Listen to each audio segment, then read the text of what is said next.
Professor Vineet, NDA का हिस्सा है आप।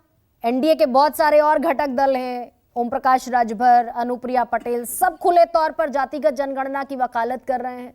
आप कौन से पेज पर हैं? जात पात में बटेगा देश, पाप है जातिगत जनगणना, या फिर आप मुख्तलिफ हैं, यहां पर आपकी राहें अलग हो जाती हैं? गरिमा जी, गुड इवनिंग, नमस्कार सभी को। मैं जरा बिहार मॉडल के बारे में एक लाइन कह देना चाहता हूं कि विकास के नाम पर ढेला, दलितों पे अत्याचार, अभ्यर्थी परेशान, क्या यही है मॉडल बिहार? अब मैं आपके सवाल पे आता हूं। जब ये नीतीश कुमार जी की कार्य करने की एक प्रक्रिया है, वो कहते हैं कि जिक्र का फिक्र हो, फिक्र का शोर हो और शोर का ढिंढोरा पिटा जाए।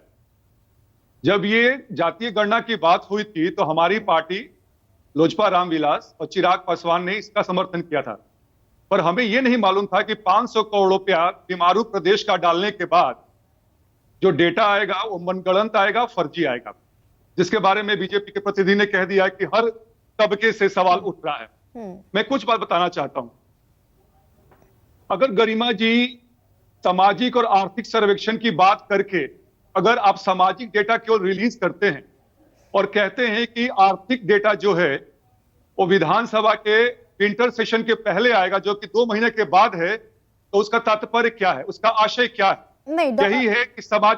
विनीत, मैंने ये सवाल नहीं पूछा, सॉरी, आई एम इंटरवीनिंग, लेकिन सवाल मेरा ये था कि जातिगत जनगणना को प्रधानमंत्री नरेंद्र मोदी जात पात में बांटने का पाप करार देते हैं। Are you on the same page, या यहाँ पर आपकी राहें जुदा हो जाती हैं? No, we are on the same frequency, we are on tandem.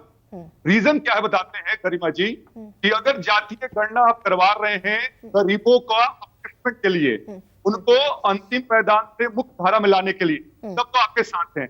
लेकिन अगर आप स्वार्थ साधिएगा, अपना जात पात की बात करके डिस्ट्रैक्ट कीजिएगा लोगों को और कुछ चुनावी मुद्दा बनाइएगा, हम उसके साथ नहीं। डिस्ट्रैक्ट करना जात पात की बात पर